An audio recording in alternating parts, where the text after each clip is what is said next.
आज है विश्व अस्थमा दिवस और इस दिवस पर हम जानेंगे अस्थमा मरीजों के लिए क्या है विशेष सावधानियां। हमारे साथ जुड़े हैं डॉक्टर अनुराग अग्रवाल, प्रोफेसर और चिकित्सा अधीक्षक देहरादून। मई महीने के पहले मंगलवार को पूरे विश्व में घोषित किया गया विश्व अस्थमा दिवस। अस्थमा के मरीजों को आजीवन कुछ सावधानियां अपनानी पड़ती है। प्रोफेसर डॉक्टर अनुराग अग्रवाल ने कहा है कि अस्थमा के मरीजों को हर मौसम में अतिरिक्त सुरक्षा की भी आवश्यकता होती है। अपने स्वास्थ्य को समझकर अस्थमा या दमा के मरीज भी मौसम का मजा ले सकते हैं। वातावरण में मौजूद नमी अस्थमा के मरीजों को कई प्रकार से प्रभावित कर सकती है। आइए अधिक जानकारी के लिए हम सीधा ले चलते हैं आपको प्रोफेसर डॉक्टर अनुराग अग्रवाल, चिकित्सक अधीक्षक देहरादून के पास, और जानते हैं क्या कुछ कहा उन्होंने अस्थमा रोग विशेष दिवस पर। सर, आज विश्व अस्थमा दिवस है, इसके विषय में आप लोगों को जो क्या क्या जानकारी देंगे?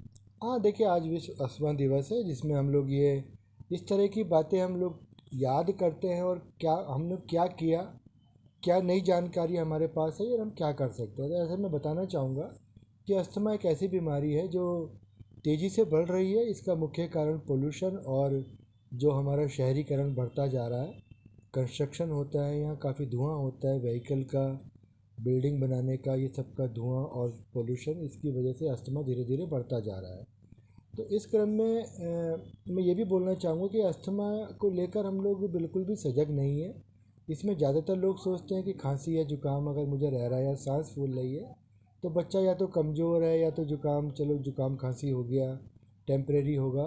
तो ऐसे में इसकी जानकारी रखना कि अस्थमा हो सकता है, क्योंकि बच्चा अगर आपका खांसता है, सांस फूलती है, उसमें सीटियाँ बजने या चिड़िया बोलने की आवाज़ आती है जिसे वीजिंग बोलते हैं, या बच्चे की ग्रोथ कम हो रही है, तो ज़रूर से आप अपने डॉक्टर को मिलें।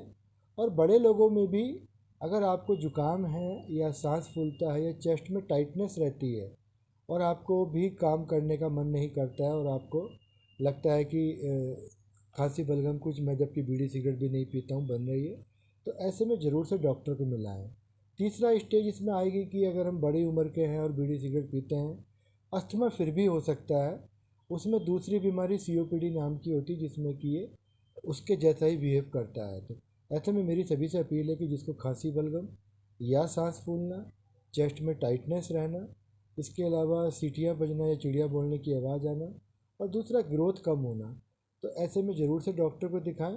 क्योंकि अस्थमा एक ऐसी बीमारी जिसका बहुत अच्छा इलाज उपलब्ध है और अपनी आप जानकारी के अभाव में उसको नहीं लेते हैं तो आप बीमारी बढ़ा रहे हैं। क्योंकि बीमारी बढ़ती है तो वो फिर एक लाइलाज टाइप का रूप ले लेती है या फिर बहुत उसमें ज़्यादा दवाइयाँ देनी पड़ती हैं। तो ऐसे में अस्थमा की जानकारी होना, उस पर विजय पाने का पहला लक्ष्य, पहला एक स्टेप है। इसमें दूसरी बात मैं ये बताना चाहूँगा कि जो जिन घरों में सिगरेट पी जाती है, चाहे वो फादर पिए या मदर पिए या कोई और भी पी रहा है और उसमें बच्चे रह रहे हैं, तो उनको अस्थमा होने का ड्यूरिंग प्रेगनेंसी अगर मदर स्मोकिंग करती है फादर, और दूसरा बाद में बच्चा पैदा होने के बाद भी, ऐसे घरों में, या जैसे मदर दूध नहीं पिलाती हैं, तो एक मॉडर्न सोसाइटी में इस तरह की चीज़ें देखने में आती हैं, तो उनमें बच्चों में अस्थमा होने का बहुत ज़्यादा चांस बढ़ जाता है। और अस्थमा एक बार अगर हो जाए तो ऐसा नहीं है कि वो बिल्कुल जानलेवा सिद्ध होगा या वो ठीक नहीं होगा।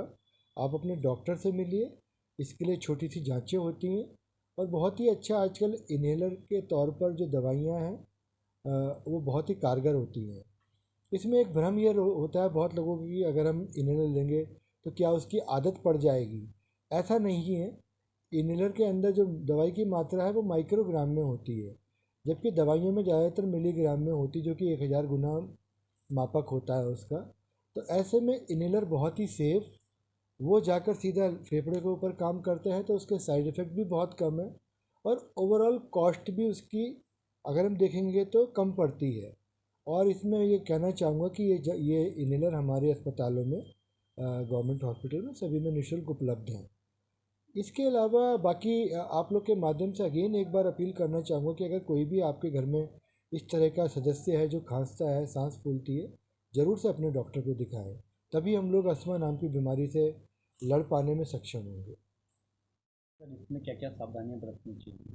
हाँ, इसमें ये बात आपने बहुत ही एक अच्छा क्वेश्चन पूछा कि अगर अस्थमा एक बार हो जाए तो हम लोग देखते हैं कि नॉर्मली इसमें एलर्जी की वजह से, तो बहुत लोगों को धूल की एलर्जी होती है, बहुत लोगों को ठंड की एलर्जी होती है, कई बार इमोशनल, अगर ज़्यादा इमोशन हाई है तब भी अस्थमा का अटैक हो सकता है।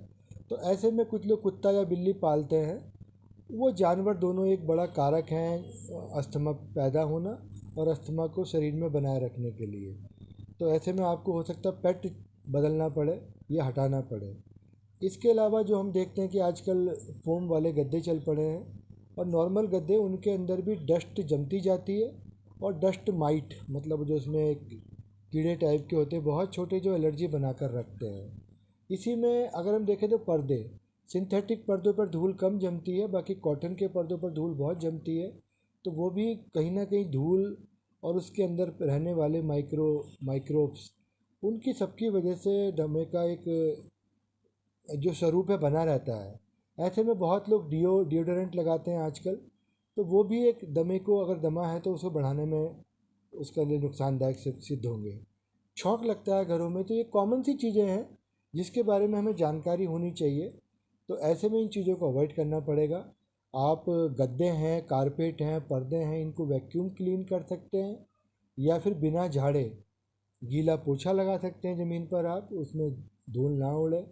छौंक की जगह भी आप सिंपल मसाले सब्जी में डालकर या दाल में डालकर उस तरह बनाए जा सकते हैं। और डिओडोरेंट की जगह भी आप रोल ऑन टाइप के परफ्यूम्स आते हैं, क्योंकि उसमें स्प्रे ज़्यादा खतरनाक होता है। इसके अलावा बहुत सारे फूड हैं जिनसे एलर्जी हो सकती है, तो इसके लिए जानने का तरीका ब्लड के जरिए भी है, या फिर अगर हम थोड़ा सा दिमाग लगाएं कि पिछले 1-2 साल से मुझे दमा चल रहा है तो कौन कौन सी चीज़ें खाने से मुझे दमा बढ़ता है। इसमें बहुत लोगों को चीज़, डेयरी प्रोडक्ट खाने से